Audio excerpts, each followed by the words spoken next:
Sobat Pintar, apa kabar? Semoga kalian dalam keadaan sehat dan tetap semangat belajar.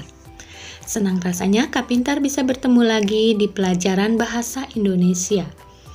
Tentunya Sobat Pintar sudah paham dengan materi sebelumnya mengenai struktur teks pidato persuasif. Hari ini Sobat Pintar akan belajar mengenai kaidah kebahasaan teks pidato persuasif. Sudah siap belajar? Mari kita mulai. Seperti Sobat Pintar ketahui bahwa teks pidato digunakan untuk menyampaikan sebuah pendapat dan pesan yang berupa imbauan serta ajakan yang disertai argumen-argumen yang mendukung.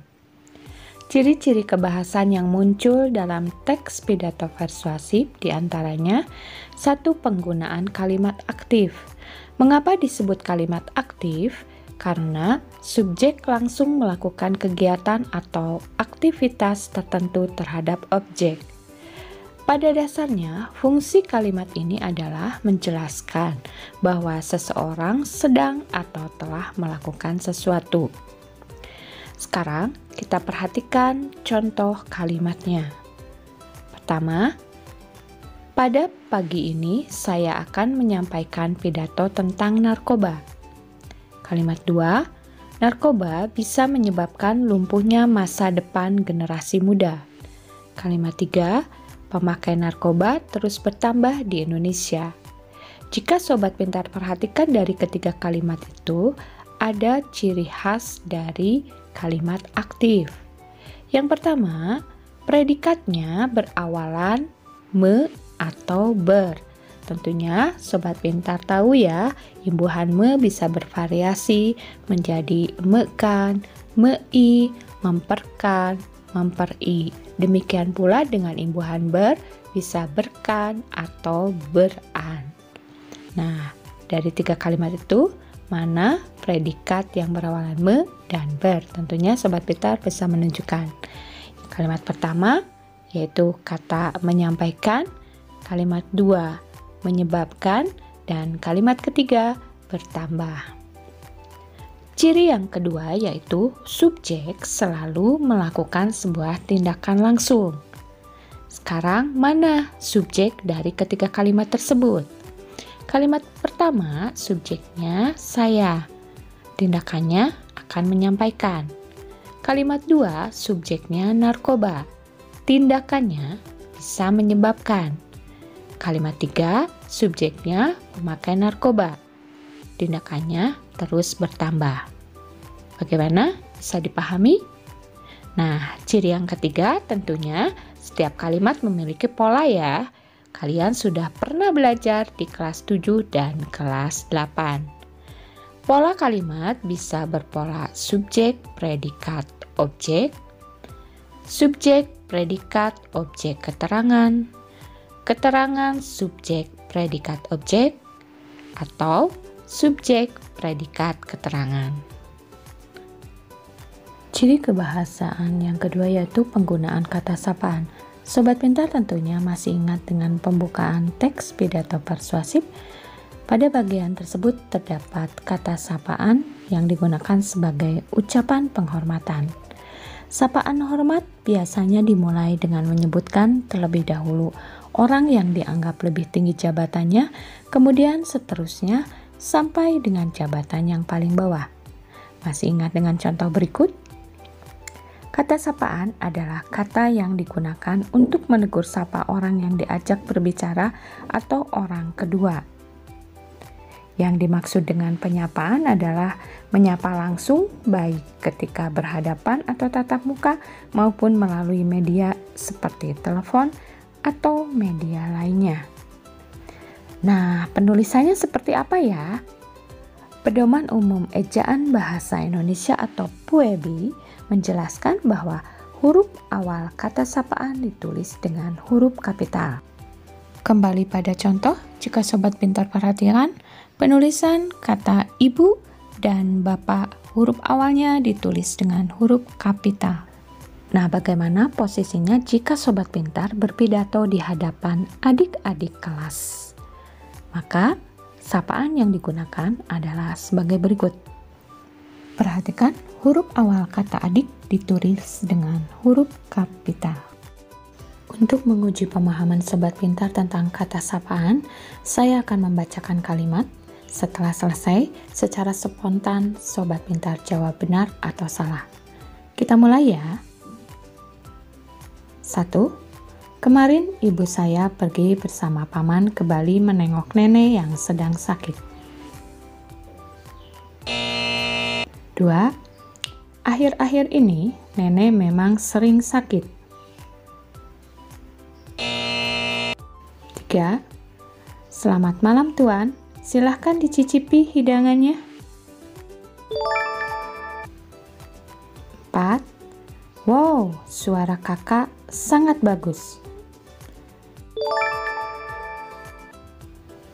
Ciri kebahasaan ketiga yaitu penggunaan kalimat persuasif. Kalimat persuasif adalah kalimat yang isinya mengajak seseorang untuk melakukan sesuatu. Istilah persuasif berasal dari bahasa Inggris yaitu persuade yang artinya membujuk atau meyakinkan. Kalimat persuasif merupakan satu di antara jenis kalimat yang sering ditemukan di kehidupan sehari-hari. Pada umumnya ditemukan pada lembaran brosur, poster, pamflet yang bersifat mengiklankan.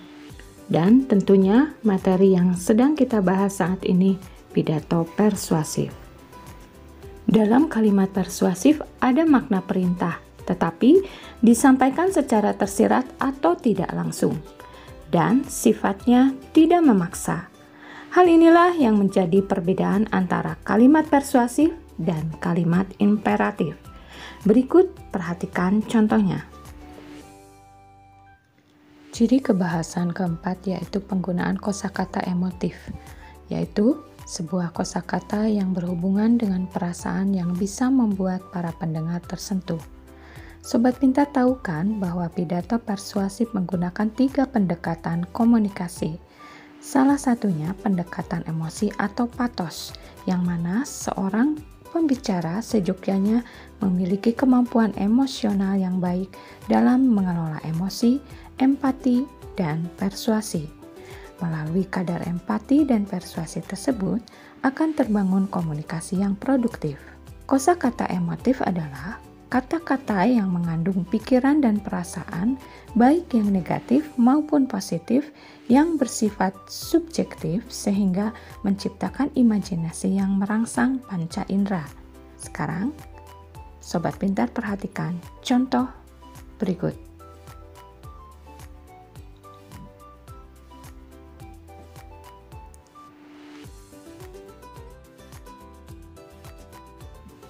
Ciri kebahasan yang bisa ditemukan di dalam teks pidato persuasif yaitu kosakata bidang ilmu atau istilah. Merupakan sebuah kosakata yang sangat sering digunakan di dalam bidang keilmuan. Kata atau istilah teknis merupakan kata yang memiliki makna tertentu dalam suatu bidang keilmuan. Kata ini memiliki arti berkaitan dengan bidang keilmuan tersebut. Misalnya, terdapat kata teknis dalam bidang ekonomi, pendidikan, politik, dan lain-lain. Secara sederhana, kata teknis merupakan istilah dalam topik yang dibahas. Dari contoh berikut, Sobat Pintar tentunya bisa menentukan mana yang termasuk kata teknis atau istilah.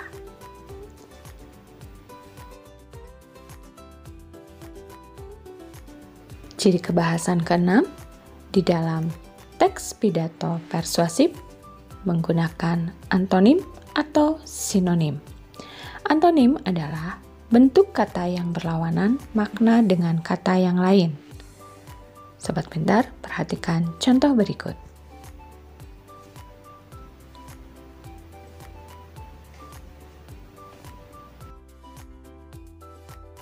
Ciri kebahasan yang ketujuh yaitu penggunaan kata benda abstrak. Selama ini Sobat Pintar sudah mengenal kata benda konkret, yaitu sebuah kata yang dapat dikenal dengan panca indera, seperti buku, kursi, meja, papan tulis, lampu, dan lain-lain.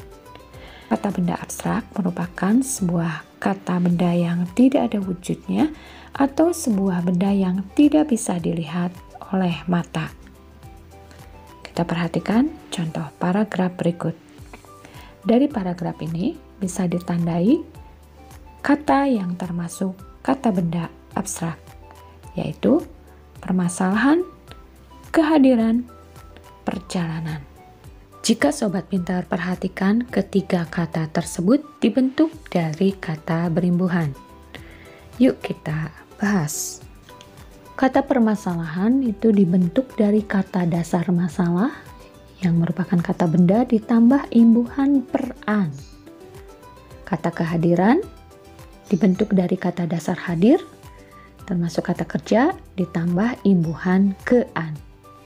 Demikian pula dengan kata perjalanan. Itu dibentuk dari kata dasar jalan yang termasuk jenis kata benda ditambah imbuhan per-an.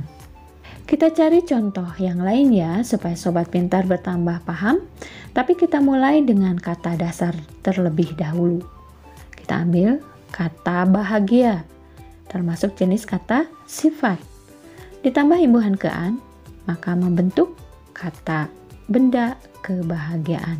Yang kedua, kata bangun, termasuk jenis kata kerja, ditambah imbuhan pe-an, maka membentuk kata benda abstrak pembangunan. Yang ketiga, kata periksa, termasuk kata kerja, ditambah imbuhan pe-an, maka membentuk kata benda abstrak pemeriksaan. Bagaimana? Bisa dipahami kan? Jadi, sobat pintar bisa merumuskan bahwa kata benda abstrak merupakan gabungan dari kata dasar ditambah imbuhan pe-an, per-an, dan ke-an.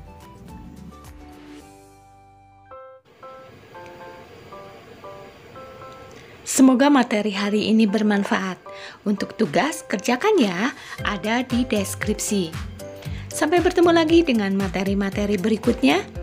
Jangan lupa like, komen, share, dan subscribe. Terima kasih sudah menonton.